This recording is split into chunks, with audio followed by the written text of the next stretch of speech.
Everyone, आप देख रहे हैं मेरे YouTube channel study with Zeenat. Friends, आज हम करेंगे क्लास 10 पॉलिटिकल साइंस चैप्टर 1 सत्ता की साझेदारी। चैप्टर का नाम है सत्ता की साझेदारी। फ्रेंड्स, सत्ता मतलब क्या? पावर, और साझेदारी मतलब बांटना। सत्ता को बांटना, कैसे बांटना कि दो भाई हैं, एक फैमिली में दो भाई हैं तो दोनों के बीच अगर सेम बांटे जाएगा कि भाइयों के बीच सत्ता को बांटना, कि दोनों को इक्वल देना। अगर इक्वल नहीं दिया जाएगा तो दोनों में भेदभाव बढ़ेगा, लड़ाई झगड़े होंगे। तो इससे सत्ता का मतलब होता है कि बांटना, पावर को बांटना, सत्ता की साझेदारी। स्टार्ट करते हैं चैप्टर सत्ता की साझेदारी। बेल्जियम, ये तो मैंने एक उदाहरण दिया है आपको कि सत्ता की साझेदारी क्या है। अब स्टार्ट करते हैं बेल्जियम और श्रीलंका। बेल्जियम और श्रीलंका में सत्ता की साझेदारी क्या है। बेल्जियम एक यूरोप महाद्वीप का एक छोटा सा देश है। जो बेल्जियम है वो यूरोप महाद्वीप का एक छोटा सा देश है। ये हमारे हरियाणा राज्य से भी छोटा है। जो बेल्जियम है वो यूरोपीय महाद्वीप का एक छोटा सा देश है और ये हरियाणा राज्य से भी छोटा है। जो हरियाणा है छोटा देश है। क्या है? बेल्जियम यूरोपीय महाद्वीप का एक छोटा देश है और ये हमारे हरियाणा राज्य से भी छोटा है। इसकी सीमा फ्रांस, नीदरलैंड, जर्मनी, लक्समबर्ग से लगती है। जो इसकी सीमा है किस किस से लगती है? फ्रांस से, नीदरलैंड से, जर्मनी से और लक्समबर्ग से लगती है। और इसकी आबादी है 1 करोड़ से अधिक। और जो इसकी बेल्जियम की आबादी कितनी है? 1 करोड़ से अधिक। और हरियाणा की आबादी की आधी है। मतलब इसकी आबादी तो 1 करोड़ से अधिक है, मतलब जो हरियाणा है उससे कम है। हरियाणा की आबादी की आधी है। हरियाणा में जितनी आबादी है तो उसकी ये आधी है। और जातीय बुनावट जटिल है। इसकी जातीय जो बुनावट है वो जटिल है। आकार और जातीय संरचना, 59% लोग जो हैं वो डच भाषा बोलते हैं। बेल्जियम में क्या है? जो 59% लोग हैं वो डच भाषा बोलते हैं और फ्लेमिश इलाके में रहते हैं। जो डच भाषा बोलते हैं 59%, वो कहाँ रहते हैं? फ्लेमिश इलाके में। जो 40% लोग हैं वो फ्रेंच भाषा बोलते हैं और वल्लून इलाके में रहते हैं। जो 40% है वो जो फ्रेंच बोलते हैं 40%, वो कहाँ रहते हैं? वल्लून इलाके में रहते हैं। और 1% लोग जर्मन बोलते हैं और वल्लून क्षेत्र में रहते हैं। जो 1% लोग हैं वो जर्मन बोलते हैं और वल्लून क्षेत्र में रहते हैं। 59% डच भाषा बोलते हैं जो फ्लेमिश इलाके में रहते हैं। 40% लोग फ्रेंच भाषा बोलते हैं और वल्लून इलाके में रहते हैं। और 1% लोग जर्मन बोलते हैं और वल्लून क्षेत्र में रहते हैं। ब्रुसेल्स, बेल्जियम की कैपिटल ब्रुसेल्स के देखते हैं। ब्रुसेल्स की जातीय संरचना, राजधानी, किसकी राजधानी है? बेल्जियम की ब्रुसेल्स। राजधानी में रहने वाले 80% लोग फ्रेंच बोलते हैं। जो बेल्जियम की राजधानी है ब्रुसेल्स, वहाँ 80% लोग फ्रेंच बोलते हैं। लेकिन देश की जनसंख्या में अल्पसंख्यक है। लेकिन वो 80% तो फ्रेंच बोलते हैं लोग, लेकिन वो देश की जनसंख्या में अल्पसंख्यक हैं। और 20% लोग डच भाषा बोलते हैं। 20% ब्रुसेल्स में 20% लोग डच भाषा बोलते हैं। लेकिन देश की कुल जनसंख्या में बहुसंख्यक है। जो देश की जो जनसंख्या है उसमें बहुसंख्यक है। बेल्जियम में 59% तो डच भाषा बोलते हैं और ब्रुसेल्स में कैपिटल है जो बेल्जियम की, उसमें 80% लोग फ्रेंच बोलते हैं और जनसंख्या से अल्पसंख्यक है। 40% लोग फ्रेंच भाषा बोलते हैं। और इसमें क्या है कि ब्रुसेल्स में 20% लोग डच भाषा बोलते हैं लेकिन कुल जनसंख्या में बहुसंख्यक हैं।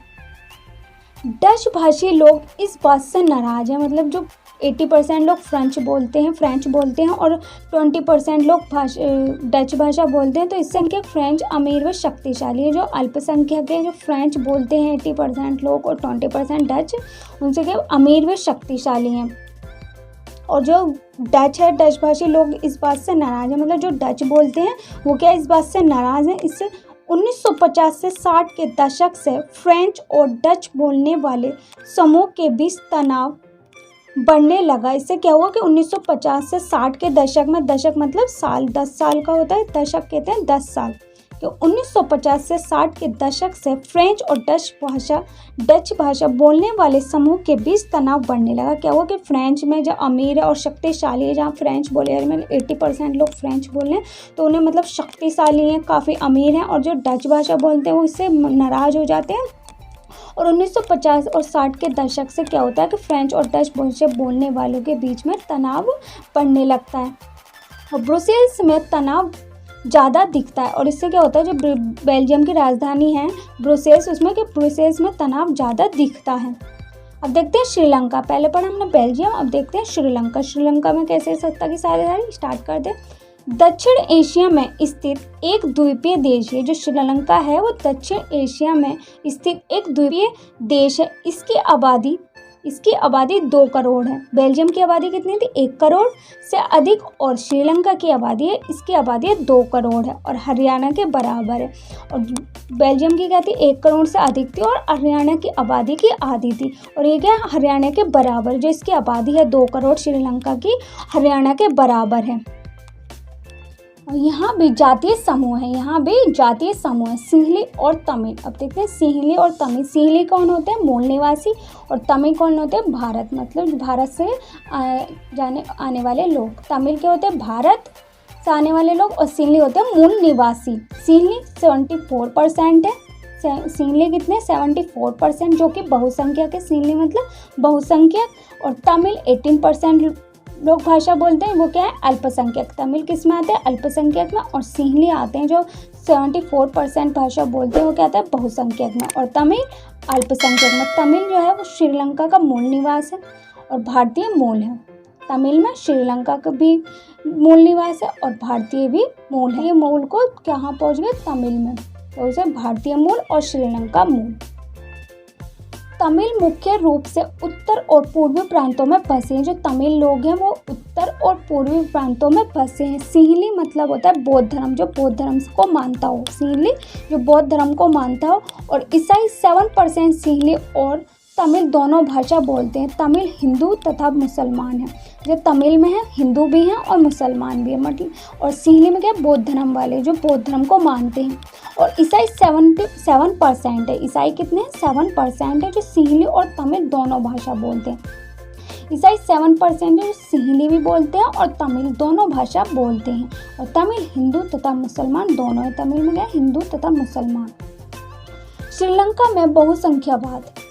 स्वतंत्रता 1948 में। हमारा देश कब आज़ाद हुआ था फ्रेंड्स, हमारा देश आज़ाद हुआ था 15 अगस्त 1947 को फ्रेंड्स। और श्रीलंका भी गुलाम था। तो 1 साल बाद जब हमारा देश आज़ाद हुआ था भारत 1947 से, उसके 1 साल बाद ही श्रीलंका भी आज़ाद हो जाता है। कौन से सन में, 1948 में। स्वतंत्रता कब प्राप्त करता है श्रीलंका, 1948 में। यहाँ सीली समुदाय का दबदबा था। यहाँ सीली मतलब मूल निवासियों का दबदबा था। सीली समुदाय का दबदबा है। और 1956 में एक कानून बनाया गया जिसके तहत सिंहली को एकमात्र राजभाषा घोषित किया गया। 1956 में एक कानून बनाया गया जिसके तहत सिंहली को एकमात्र राजभाषा घोषित किया गया। सरकारी नौकरियों में सिंहली लोगों को प्राथमिकता की नीति चलाई गई। सरकारी नौकरियों में सिंहली लोगों को प्राथमिकता की नीति चलाई गई। सरकार बौद्ध मत को संरक्षण देगी। क्या कहा कि सरकार जो है वो बौद्ध मत, मतलब जो बौद्ध धर्म को मानते हैं उनके क्या करेगी, संरक्षण देगी और उन्हें नौकरियां देगी, प्राथमिकता की नीति चलाएगी। तो सरकार ने क्या किया कि बौद्ध धर्म को जो मानते हैं उन्हें क्या संरक्षण देगी और नौकरियां देगी। सिंहली और लोगों को प्राथमिकता नीति चलाई गई। और इस सरकारी फैसलों से तमिल जनता नाराज हो गई। इससे क्या हुआ, जब वो सरकार बौद्ध धर्म को मतलब संरक्षण देगी तो क्या हो गया कि सरकारी फैसलों से तमिल जनता नाराज हो गई। इससे क्या हुआ, तमिल जो थे वो नाराज हो गए। इन्हें लगा कि सरकार और राजनीतिक पार्टियां तमिलों के खिलाफ है। और इन्हें क्या लगने लग गया था कि सरकार और राजनीतिक पार्टियां जो हैं वो तमिलों के खिलाफ है। तमिल लोगों ने अपनी राजनीतिक पार्टी बनाई और इन्होंने क्या करना स्टार्ट कर दिया, तमिलों ने कि अपनी एक पार्टी बनाई, क्योंकि जो सरकार थी वो बौद्ध मत को संरक्षण दे रही थी, उन्हें ही नौकरियां दे रही थी। और तमिल लोगों ने क्या किया, इससे नाराज हो गए, उन्होंने अपनी पार्टी बनानी स्टार्ट कर दी और तमिल लोगों ने अपनी राजनीतिक पार्टी बनाई। और क्या किया तमिलों ने निम्न मार्गों के लिए संघर्ष किया। तमिल को राजभाषा बनाओ। उन्होंने क्या क्या नारे स्टार्ट कर दिया तमिलों के, तमिल को है राजभाषा बनाओ और शिक्षा और रोजगार में समान अवसर होने चाहिए। मतलब तमिल जो है भाषा है कि उसे राजभाषा बनाओ का नारा लगाया इन्होंने तमिलों ने। और शिक्षा और रोजगार में समान अवसर होने चाहिए, मतलब जो शिक्षा है उसमें समान अवसर होने चाहिए, रोजगार मिलना चाहिए, शिक्षा को में समान अवसर प्राप्त होने चाहिए। और तमिल ने अपना एक उग्र संगठन बनाया। और तमिल ने क्या करा, अपना एक उग्र संगठन बनाया। वो क्या था, लिट्टे। क्या संगठन बनाया, लिट्टे का। तमिल ने अपना एक उग्र संगठन बनाया, किसका बनाया, लिट्टे का। दोनों समुदायों के बीच टकराव हुआ और इससे क्या हुआ, दोनों समुदायों के बीच टकराव हुआ और गृह युद्ध चलने लगा। टकराव हुआ और गृह युद्ध चलने लगा। बेल्जियम की समझदारी। अब बेल्जियम की क्या समझदारी थी? बेल्जियम के नेताओं ने अंतरों तथा सांस्कृतिक विविधता को स्वीकार किया। बेल्जियम की जो समझदारी क्या दिखाई बेल्जियम ने, कि बेल्जियम के नेताओं ने अंतरों तथा सांस्कृतिक विविधता को स्वीकार किया।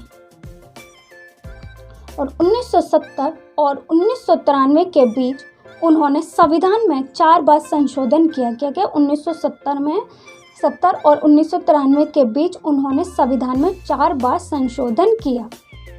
संशोधन इसलिए किया ताकि देश में सभी मिलजुल कर रहें। उन्होंने 1970 और 93 के बीच संविधान में 4 बार संशोधन इसलिए किया क्योंकि वे देश में सभी मिलजुल कर रह पाएँ। बेल्जियम द्वारा अपनाया गया मॉडल। अब क्या केंद्र सरकार में डच और फ्रेंच भाषी मंत्रियों की संख्या समान रहेगी। केंद्र सरकार में डच जो भाषा बोलते हैं और फ्रेंच भाषी मंत्रियों की संख्या जो है समान रहेगी। कुछ विशेष कानून तभी बन सकते हैं जब दोनों समूह के संसदों का बहुमत हो। कुछ विशेष कानून तभी बन सकते हैं जब दोनों समूह के संसदों का बहुमत हो। केंद्र सरकार की सारी शक्तियां देश के 2 इलाकों की क्षेत्रीय सरकार को दे दी। केंद्र सरकार की जो सारी शक्तियां थी वो 2 इलाकों की क्षेत्रीय सरकार को दे दी। और ब्रुसेल्स में, बेल्जियम की कैपिटल ब्रुसेल्स में अलग सरकार है। ब्रुसेल्स में क्या अलग सरकार है? इसमें दोनों समुदायों का समान प्रतिनिधित्व है। और इसमें जो दोनों समुदाय हैं उनका समान प्रतिनिधित्व है।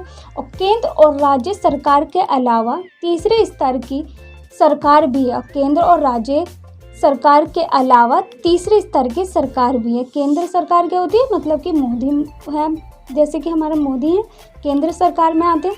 और राज्य सरकार मतलब पूरे राज्य की सरकार, जैसे केजरीवाल एक राज्य में केंद्र सरकार में कौन आते हैं? मोदी। मतलब कि जो पूरे देश को चला रहे हैं, क्या कर रहे हैं? मोदी पूरे देश को चला रहे हैं। और राज्य सरकार मतलब एक राज्य का, जैसे दिल्ली में हमारे केजरीवाल हैं, वो अपने चला रहे हैं, मतलब वो अपने रोल रख रहे हैं। केंद्र और राज्य सरकार के अलावा तीसरे स्तर की सरकार भी है, सामुदायिक सरकार। तीसरे स्तर की सरकार कौन सी है? सामुदायिक सरकार। क्या सत्ता की साझेदारी जरूरी है? सत्ता के बंटवारे के पक्ष में 2 तरह के तर्क दीजिए। क्या सत्ता की साझेदारी जरूरी है? सत्ता के बंटवारे के पक्ष में 2 तरह के तर्क दीजिए। पहला तर्क है सत्ता का बंटवारा ठीक है और विभिन्न समूह के बीच टकराव की आशंका कम हो जाती है। सत्ता का जो बंटवारा है वो ठीक है और विभिन्न समूहों के बीच टकराव की आशंका कम हो जाती है। दूसरा तर्क है सत्ता में साझेदारी हो। सत्ता का बंटवारा लोकतांत्रिक व्यवस्था के लिए ठीक है। सत्ता में साझेदारी हो और सत्ता का बंटवारा लोकतांत्रिक व्यवस्था के लिए ठीक है। सत्ता की साझेदारी लोकतंत्र की आत्मा कहलाती है। जो सत्ता की साझेदारी है वो लोकतंत्र की आत्मा कहलाती है।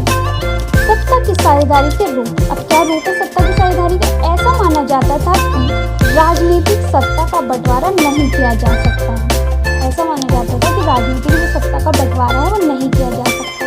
लेकिन इसके विरुद्ध सत्ता की साझेदारी का विचार सामने आया था। लेकिन इसके विरुद्ध क्या हुआ? सत्ता की साझेदारी का विचार सामने आया। ऐसा माना जाता था पहले कि राजनीतिक सत्ता का बंटवारा नहीं किया जा सकता है, लेकिन इसके विरुद्ध सत्ता की साझेदारी का विचार सामने आया था। और लंबे समय से ये मान्यता चली आ रही थी। और लंबे समय से क्या थी? ये मान्यता चली आ रही थी कि सरकार की सारी शक्तियाँ एक ही व्यक्ति के हाथ में रहनी चाहिए। जो सरकार की जो भी शक्तियाँ हैं वो एक ही व्यक्ति के हाथ में रहनी चाहिए, जिससे फैसले लेने में आसानी होगी। जिससे क्या होगा? फैसले लेने में आसानी होगी। अगर फैसले की शक्ति बिखर गई तो तुरंत फैसला लेना उन्हें लागू करना संभव नहीं है। अगर फैसले की जो शक्ति जो बिखर गई तो उससे क्या हुआ? तुरंत फैसला लेना और उन्हें लागू करने का संभव नहीं है। नेक्स्ट टॉपिक है शासन के विभिन्न अंगों के बीच शासन का बंटवारा। शासन के विभिन्न अंगों के बीच शासन का बंटवारा, जैसे कि विधायिका, कार्यपालिका और न्यायपालिका के बीच सत्ता का बंटवारा रहता है। विधायिका में भी कार्यपालिका और न्यायपालिका के बीच सत्ता का बंटवारा रहता है। ये सत्ता का क्षैतिज बंटवारा कहलाता है। जो ये बंटवारा है वो सत्ता का क्षैतिज बंटवारा कहलाता है। इस बंटवारे से ये सुनिश्चित हो जाता है कि शासन का कोई भी अंग अपनी का दुरुपयोग नहीं कर सकता। अंग अपनी का दुरुपयोग नहीं कर सकता, कि इस बंटवारे से सुनिश्चित हो जाता है कि शासन कोई भी दुरुपयोग नहीं करता, शासन का दुरुपयोग कोई भी नहीं कर सकता। विभिन्न संस्थाओं के बीच सत्ता का संतुलन बनता है, और विभिन्न संस्थाओं के बीच सत्ता का संतुलन बनता है। ये सत्ता का क्षैतिज बंटवारा कहलाता है, और इस बंटवारे से ये सुनिश्चित हो जाता है कि शासन का कोई भी अंग दुरुपयोग नहीं कर सकता, शासन का कोई भी दुरुपयोग नहीं कर सकता, और विभिन्न संस्थाओं के बीच सत्ता का संतुलन बना रहता है। सरकार के बीच विभिन्न स्तरों पर सत्ता का बंटवारा, जैसे केंद्र सरकार, प्रांतीय, क्षेत्रीय, राज्य सरकार, स्थानीय सरकार। राज्य सरकार नगर पालिका पंचायत में आती है, राज्य सरकार किस में आती है? नगर पालिका पंचायत में, और स्थानीय सरकार भी नगर पालिका पंचायत में आती है। और केंद्र सरकार में हमारे कौन आते हैं? पीएम, मतलब कि मोदी।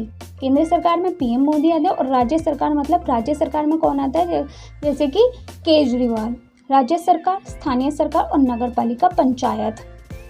नेक्स्ट इज सत्ता का बंटवारा विभिन्न सामाजिक समूहों में। सत्ता का बंटवारा विभिन्न सामाजिक समूहों में, जैसे सत्ता का बंटवारा विभिन्न सामाजिक समूहों, भाषाई, धार्मिक समूह के बीच हो सकता है। जैसे कि सत्ता का जो बंटवारा है विभिन्न सामाजिक समूहों, भाषाई, धार्मिक समूह के बीच हो सकता है। जैसे कि बेल्जियम क्या है? सामुदायिक सरकार है। बेल्जियम में कौन सी सरकार है? सामुदायिक सरकार है।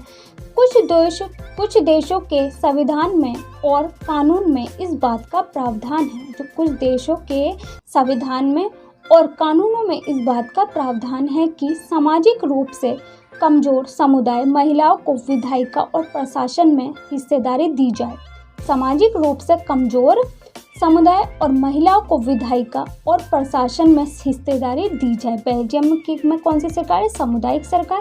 और कुछ देशों के संविधान में और कानून में इस बात का प्रावधान किया गया है कि सामाजिक रूप से कमजोर समुदाय और महिलाओं को विधायिका और प्रशासन में हिस्सेदारी दी जाए। अब नेक्स्ट देखते हैं, एंड लास्ट टॉपिक है श्रीलंका में संघर्ष। श्रीलंकाई तमिलों में अपनी राजनीतिक पार्टियां बनाई। श्रीलंका ने क्या करा? तमिलों में अपनी राजनीतिक पार्टी बनाई और तमिल का राजभाषा बनाने, क्षेत्रीय स्वयं सत्ता हासिल करने तथा शिक्षा और रोजगार के समान अवसरों की मांग को लेकर संघर्ष किया। शिक्षा और रोजगार के समान अवसरों की मांग को लेकर संघर्ष किया, और 1980 के दशक तक उत्तरी पूर्वी श्रीलंका में स्वतंत्र तमिल इल्म सरकार बनाने की मांग को लेकर अनेक राजनीतिक संगठन बने। कि 1980 के दशक में क्या हुआ कि उत्तरी पूर्वी और श्रीलंका में स्वतंत्र तमिल इल्म सरकार बनाने की मांग को लेकर अनेक राजनीतिक संगठन बने। श्रीलंका में दो समुदायों के बीच पारस्परिक अविश्वास ने बड़े और टकराव का रूप ले लिया। श्रीलंका में दो समुदायों के बीच क्या हुआ? पारस्परिक अविश्वास हो गया, मतलब कि टकराव ने रूप ले लिया, और ये टकराव गृह युद्ध में बदल गया। और जो ये टकराव था वो गृह युद्ध में बदल गया, और परिणाम स्वरूप दोनों पक्ष के हजारों लोग मारे जा चुके थे। जब ये गृह युद्ध बढ़ गया था, टकराव की स्थिति बढ़ गई थी, इससे क्या हुआ? इसमें हजारों लोग मारे जा चुके थे, और अनेक लोग परिवार अपने मुल्क से भागकर शरणार्थी बन गए। और क्या हुआ? अनेक लोग जो थे परिवार अपने मुल्क से भागकर शरणार्थी बन गए हैं। इसमें भी कई गुना ज़्यादा लोगों की रोजी रोटी चौपट हो गई थी। और इसमें क्या हुआ? जब ये गृह युद्ध बढ़ गया था, टकराव की स्थिति बढ़ गई थी, इसमें लोगों की रोजी रोटी छीन गई थी, चौपट हो गई थी। और गृह युद्ध से मुल्क के सामाजिक, सांस्कृतिक और आर्थिक जीवन में काफ़ी परेशानियां पैदा हुई। और गृह युद्ध से क्या हुआ कि मुल्क के सामाजिक, सांस्कृतिक और आर्थिक जीवन में काफ़ी परेशानियां पैदा हुई। याद है कि 1980 के दशक तक उत्तरी पूर्वी श्रीलंका में स्वतंत्र तमिल बनने की मांग को लेकर अनेक राजनीतिक संगठन बने। और यहाँ क्या हुआ कि गृह युद्ध में बदल गया, जो टकराव था वो गृह युद्ध में बदल गया। तो इससे हजारों लोग मारे गए थे, लोगों की रोजी रोटी छिन गई थी। अनेक लोग और परिवार अपने मुल्क से भागकर शरणार्थी बन गए, और इसमें हजारों लोग मारे गए, उनकी रोजी रोटी छिन गई, रोजी रोटी चौपट हो गई। और गृह युद्ध से मुल्क के सामाजिक, सांस्कृतिक और आर्थिक जीवन में काफ़ी परेशानियां पैदा हुई। आई होप फ्रेंड्स मेरी वीडियो आपको पसंद आई होगी। क्या था चैप्टर है? सत्ता की साझेदारी के बेल्जियम और श्रीलंका की क्या साझेदारी थी, क्या और उसके बेल्जियम की राजधानी ब्रुसेल्स में क्या क्या, मतलब कि उनकी परसेंटेज क्या थी, 80 लोग 80% लोग फ्रेंच बोलते थे और 20% लोग डच भाषा बोलते थे। इससे कि टकराव की स्थिति पैदा हो गई, डच भाषी लोगों में नाराज़गी हो गई थी। यह हमने सब पढ़ा। उम्मीद है आपको वीडियो पसंद आई होगी। मेरी वीडियो कैसी लगी कमेंट्स बॉक्स में लिखकर ज़रूर बताना। If you like the video so don't forget to like share and subscribe my channel and hit the bell icon, और इसे अपने फ्रेंड्सों के साथ शेयर करना ताकि इस वीडियो को प्रॉफिट उन्हें भी हो। हम नेक्स्ट वीडियो में करेंगे चैप्टर सेकंड के नोट्स। फ्रेंड, आपको किसी भी टॉपिक की वीडियो चाहिए तो आप मुझे कमेंट्स बॉक्स में लिखकर बता सकते हैं, और नेक्स्ट कौन से चैप्टर की वीडियो चाहिए वो भी आप मुझे कमेंट्स बॉक्स में लिखकर बता सकते हैं। Thanks for watching my video. और मुझे मेरी वीडियो कैसी लगी कमेंट्स बॉक्स में लिखना मत भूलना।